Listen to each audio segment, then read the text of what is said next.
Hello,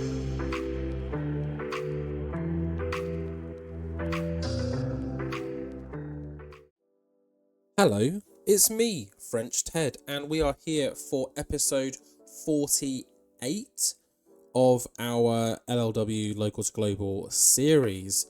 And you can see here we've thrown our PWA pillages straight into our shows, or the pre-show, in fact, with the prehistoric death cult of Sid Parker and Caveman UGG, as they take on and defeat Sunshine Machine in 15 minutes when Caveman UGG pins Chuck Mambo with the Splash Mountain's edge. TK Cooper was head and shoulders above everyone else, although he wasn't that far above. Actually, 12 points is actually quite high above the rest of them. But yeah, Sid Parker looks to be the weak link, which I thought was going to happen anyway. But Caveman UGG and Sid Parker have literally no popularity in Southern England. So that obviously is going to impact their score. And the fact that Caveman UGG has got pretty much the same as Chuck Mambo, who's got pretty good popularity, just goes to show how good he can be. So he's definitely staying no matter what. Sid Parker, I think we'll give a couple more weeks and a few more wins, because obviously these will help boost them up a little bit. But just a little side note on this pre-show match, TK Cooper was furious that I wanted these guys to win. But the thing is, TK, I don't give a shit. So, he's probably not going to be happy. Let's just recap these gimmicks. So, Caveman UGG is using a caveman gimmick. Who'd have thought? And got a rating of great. And Sid Parker is using the emo gimmick and got a rating of very good. So, the fact they got good gimmick scores is positive. So, I will take that. Yes.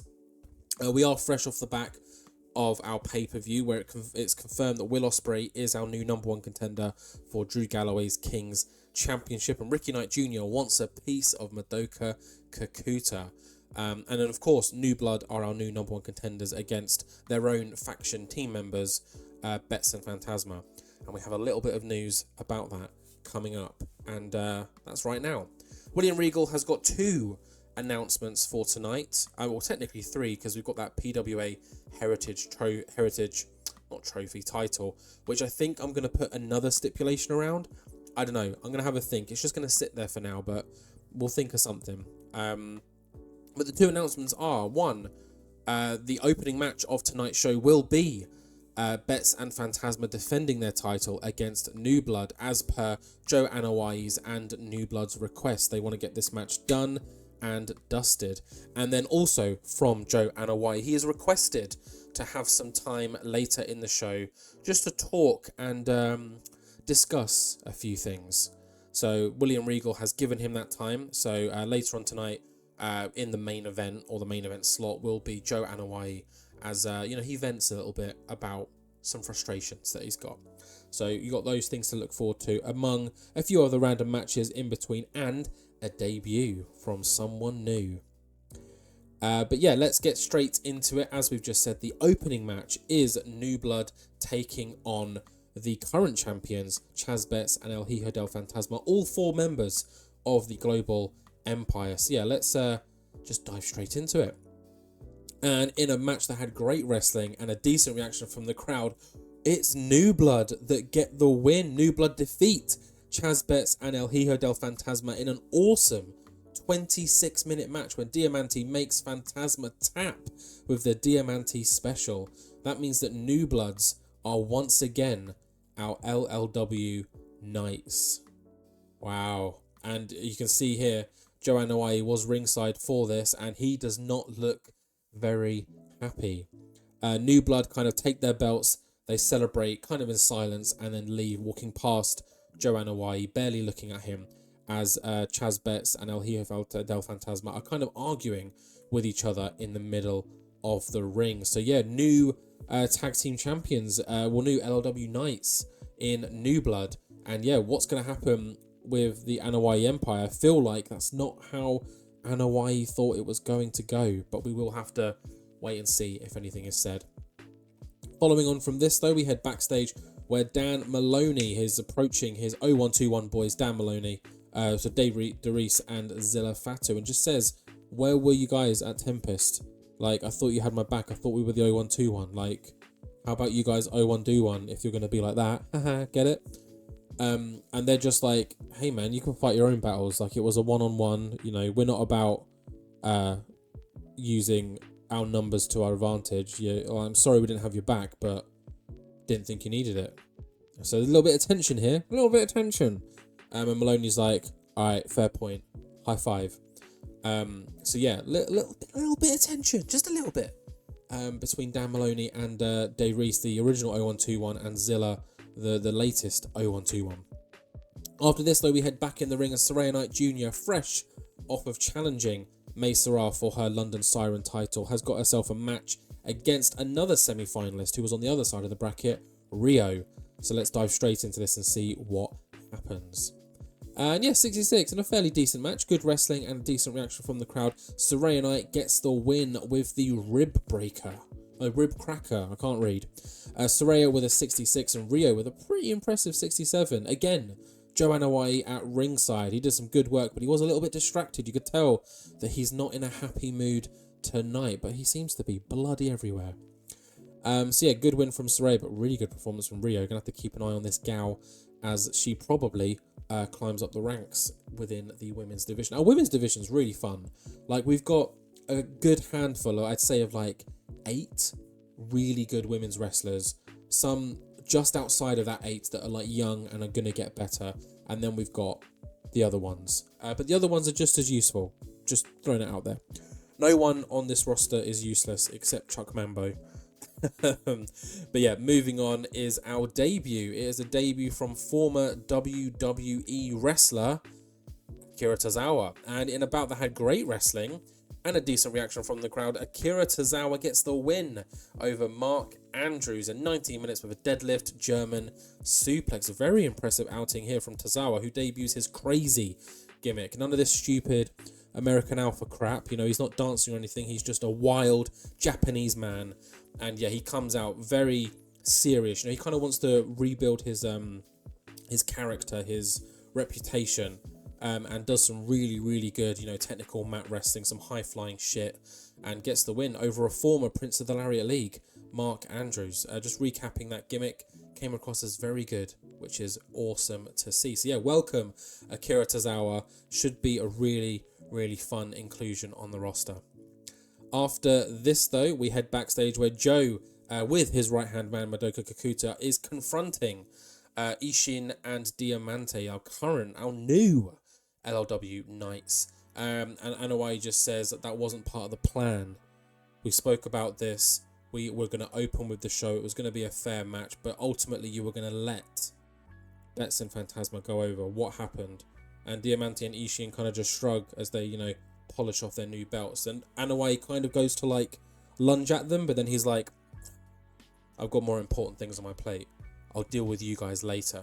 So, you know, there's a lot of tension in the global empire. I mean, it seems to be that loss at Tempest has really kind of rattled a lot of them, and Ishin and Diamante took advantage of the, let's be honest, weakened Betts and Phantasma after their grueling match at Tempest. So yeah, I mean, I think we're seeing some cracks in the Empire. Just throwing it out there. After this, though, we've got our final match of the show, which is just a regular old tag team match, because the main event is what Joe Anoa'i has to say. And it's not very good. I thought I'd give them another go. They're not doing very well, so they might have to shelve them for a while. But in a decent match, Brooks and Parker get the win. They defeat Kilted Chaos in 20 minutes when Chris Brooks pins Hansen with a Praying Mantis bomb. Chris Brooks head and shoulders above everyone else. Hansen again struggling. So I feel like, even though I love the tag team name Kilted Chaos, I feel like Hansen might have to fuck off. I mean, the fact that Caveman Ugg has got no popularity and is getting better scores than you already. I mean, I'd rather Caveman Ugg than Hansen any day. Even though I love Hansen, although Ray Rowe is my preferred out of the two. Like, back in their New Japan days, Ray Rowe was amazing. But yeah, we're going to have to maybe shelve this team. We'll see. But yeah, that is the final match of the night, because Joe Anoa'i has requested some significant time at the end of the show. And here he comes, out with his right-hand man Kakuta and Saraya Knight, who is not pictured. He calls out Will Ospreay. He calls out William Regal. He calls out Drew Galloway. And in a nutshell, he just explains how Will Ospreay is not a deserving #1 contender. So the boy's been here a few weeks. He's taken advantage of the numbers game. He didn't even pin me. So how can I lose a #1 contendership when I wasn't even pinned? So now we can see there's maybe a bit of tactics behind the, not getting involved in the final minutes of the match, just to avoid and have a reason to as to why he's not #1 contender. But yeah, no, he's kind of just bitching and moaning, let's be honest, trying to make up all these excuses as to why he should still be in the title picture, to which Will Ospreay comes out and basically says, look, I'm not afraid of you. I can do this anytime, anywhere. If you want me to put my #1 contendership on the line, bruv, I will. One-on-one. We can do it tonight. We can do it next week. We can do it the week after. Whenever you want, I will happily put it on the line and prove to you that I can beat you. Because I did it at Faction Warfare and we did it at Tempest. I'll do it a third time. Keep in mind, Faction Warfare, Will Ospreay pinned Joe Anoa'i in the first 20-minute match. But then ultimately, the Empire went on to actually win. To which then Drew Galloway's music hits and he comes out and he says, boys, let's stop arguing and fighting over who gets a chance at the king of the Lariat League, Drew Galloway. If I'm being completely honest, whether it's Ospreay, whether it's Anoa'i, even if it's you, Kakuta, I'll take anyone on, anytime. In fact, I'll take you both on. And Joe Anoa'i goes, that could work. And Drew's like, huh? He's like, I'm down for that. Let's make it a 3-way. Ospreay didn't beat me. We won Faction Warfare. Ospreay won at Tempest. It's one apiece. I'd rather be in a 3-way than not be a contender. And then Anoa'i kind of turns to Regal in the commentary box and says, make it happen. You know you want to. The crowd want to hear it. The crowd are now like, oh shit, a 3-way between Ospreay, Anoa'i and Galloway. Hell yeah. So the crowd start picking up their voices. William Regal's kind of like, what do I do? What do I do? Drew's like shrugging. He's like, fuck it, I'll do it. Ospreay's game for anything. So William Regal kind of stands up, pulls off his headset, grabs the mic and says, well, if everyone's on the same page, then I guess I can make it official. To which Joe says, I'm in. Ospreay goes, yeah, all right, let's do this. And Galloway goes, I was going to beat them at some point eventually. Might as well do it together. So William Regal goes, I guess it's official. Will Ospreay, you are #1 contender, but now so is Joe Anoa'i. And in the next couple of weeks, we will have a 3-way King's title match. Drew Galloway, Joe Anoa'i, Will Ospreay. One of you 3 men will be our LLW King. And that is how we end this show. But post-show, we get a little villainous promo from Joe Anoa'i saying that he always gets what he wants and says that he used his smarts. This is why I am the leader of an empire, because not only can I, that's what I meant to say, back it up in the ring, but I can back it up anywhere. And in a few weeks' time, you're going to see me be crowned the king of the Lariat League. And of course, Madoka Kakuta is stood there, kind of licking his lips like a weird little boy. Soraya's, she's getting ready for her London Siren match that she's going to have eventually. Kakuta's probably going to have a Princess title match eventually as well. Ricky Knight Jr. wants a piece of him. So yeah, it seems like the titles are slowly feeding in. Or potentially, feeding in. They managed to keep the Knights title within the group, although no one's happy with New Blood. But yeah, we'll have to wait and see what happens there. But that is how we end this show. We're going to have to see what happens in the next one. But thankfully, we do 2 shows an episode. So you guys are lucky, lucky boys and girls and everything else in between. But yeah, 74. I didn't think this one would be too crazy because it is very promo heavy. Not something I usually do. But we got a great title match to open the show. Saraya Knight and Rio was pretty good. Akira Tozawa was a lot better than I thought he would be. Brooks and Parker were fine. Killed to Chaos, not fine. And yeah, Prehistoric Death Cult did pretty well. I'm going to see what Caveman Ugg can do on his own in the next show, in the pre-show. So yeah, keep your eyes peeled for that. But yeah, we've got a fun show coming up next. Any highlights? I'm just looking at the matches. There's nothing I really want to spoil. Let's just jump straight into it. So yeah, I'll see you guys in the next show. And here we are with the other show in April, the second show in April, but we're recording together. And we can see the numbers now just under 7,000, 6 3/4,000 at the West Point Arena. We are getting bigger and bigger in our attendances every time we go out, and I love that. But yeah, here we are with some Caveman UGG singles action, and you know what? He's done a little bit better. Maybe he's a singles guy. Pre-show match had decent wrestling, but little heat. Caveman UGG gets the win. He defeats Drew Parker with that Splash Mountains edge. So yeah, Caveman UGG was probably a pretty good hire. We get popularity on his side, and he's going to be good. So yeah, we might have to do Project Caveman UGG in the pre-shows. Yeah, I don't know. But this is the one and only pre-show match. We're diving straight into this show with an opener and another debut. It is the debut of Mark Haskins. Oh, Noam Dar's got injured.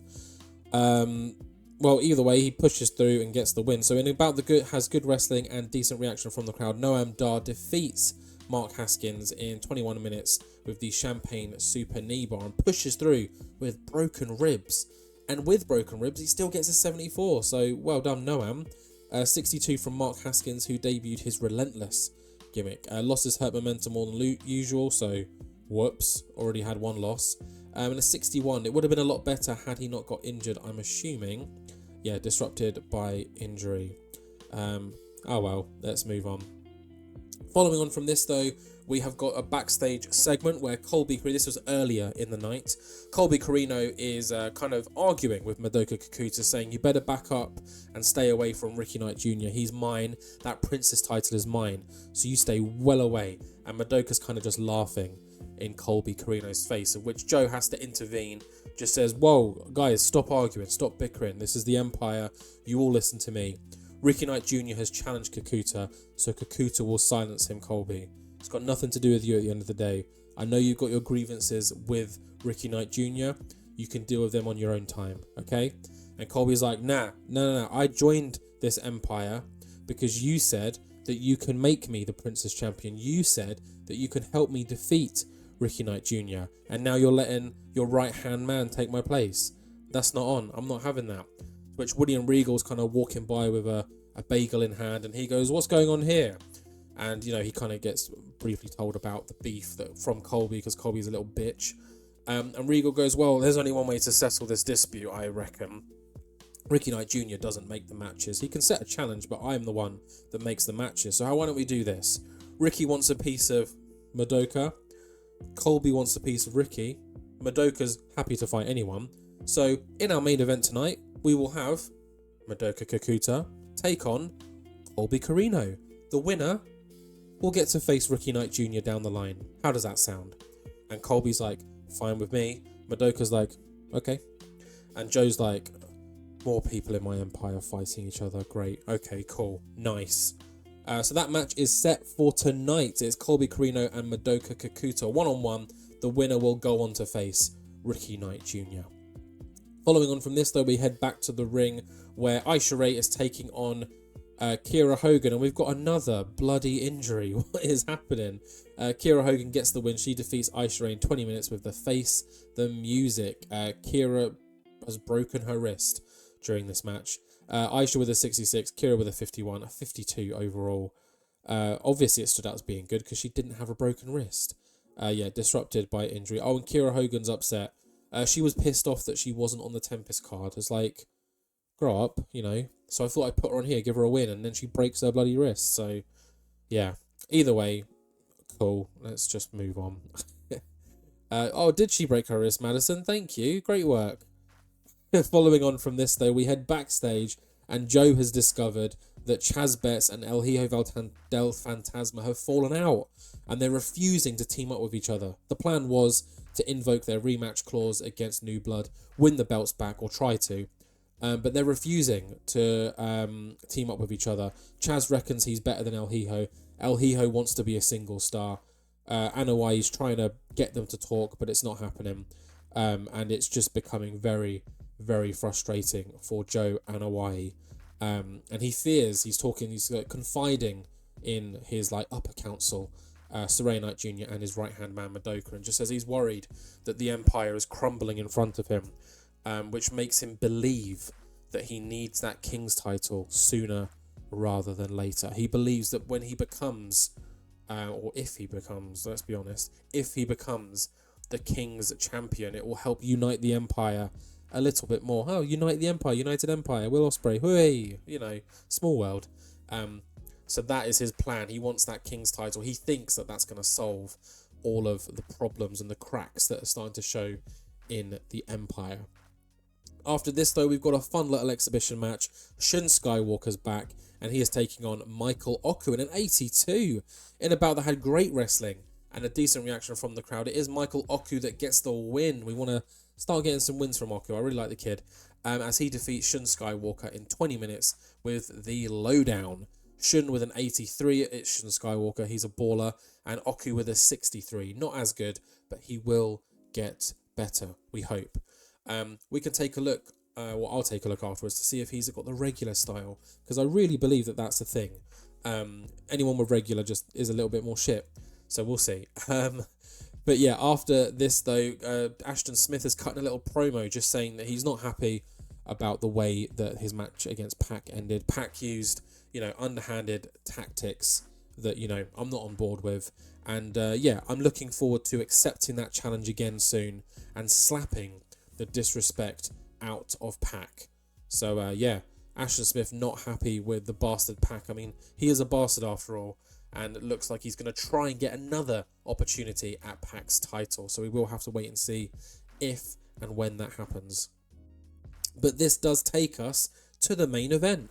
It is Colby Corino taking on Madoka Kakuta, two members of the Global Empire, taking each other on. And the winner, as per William Regal's rules, has said will get the chance to face Ricky Knight Jr. down the line. So let's dive straight into our main event match of tonight. 74, not bad. And about that had great wrestling and a decent reaction from the crowd. Madoka Kakuta gets the win. He defeats Colby Corino in 25 minutes. Let's round it up with a discus lariat. Madoka with a 76. Colby with a 76. I tried to push for the steal the show. Maybe it kind of tired them out a bit. But Kakuta's getting better at his gimmick. The match got the crowd buzzing. And yeah, there wasn't much between them. Colby's really stepped up recently. Kakuta's style change has really helped him. But it looks like it will be Madoka Kakuta facing Ricky Knight Jr. at some point down the line. And post-match, Ricky Knight Jr. comes out just to face off against the man that he wanted to face. So yeah, Ricky Knight Jr. is very happy that he's going to get Kakuta one-on-one and try to get revenge on that faction warfare loss. And that is how we end the show. But we do have a post-show announcement, and that is that next episode, so not next show because we're going to do it in the week 4 episode, but next episode we will have our 3-way King's title match. Anoa'i doesn't want to wait until the next pay-per-view. He needs that title now, or he feels like he needs it now, so he has requested it to be pushed ahead, to which both Drew Galloway and Will Ospreay have accepted. So our main event at the end of April will be Drew Galloway defending his King's title against Anoa'i and Will Ospreay. So you've got that to look forward to in the next one. But yeah, let's finish this and see how we did. A 76. I'll take it. Love it. Mwah. I think we're like low to mid 60s now. So yeah, anything above 70 is golden. I mean, it always has been. So we're going to keep pushing for the growth in popularity, mostly because it will help with just making money, which is our priority right now. We're not really focused on anything outside of making money. I'm always going to, at the end of each month, I'm going to take a look at the broadcasting deals, because I do want to move away from YouTube soon. But I do think our best bet is to just create our own broadcaster. I don't know. We'll have to wait and see. But either way, that is the end of this one. Not really any high stakes matches here. Caveman Ugg, just, being Caveman Ugg. Joe is worried that the Empire is crumbling, and it seems like it might be. So hopefully he can do something about it. If that means winning the King's title, we'll have to wait and see if he can do it. But his luck against Ospreay hasn't been the best, let alone Drew Galloway, who is you know, just this force of nature in LLW. I don't think anyone can come close to touching him, but we will have to wait and see. If anyone could do it, it is one of these two men, Will Ospreay or Anoa'i. So yeah, next episode we will get that 3-way among some other matches. PAX Open Challenge will return as well, so you got that to look forward to. And yeah, let's just end it here. Thank you very much for watching, guys. Please like, comment, subscribe, share, and I will see each and every one of you in the next one.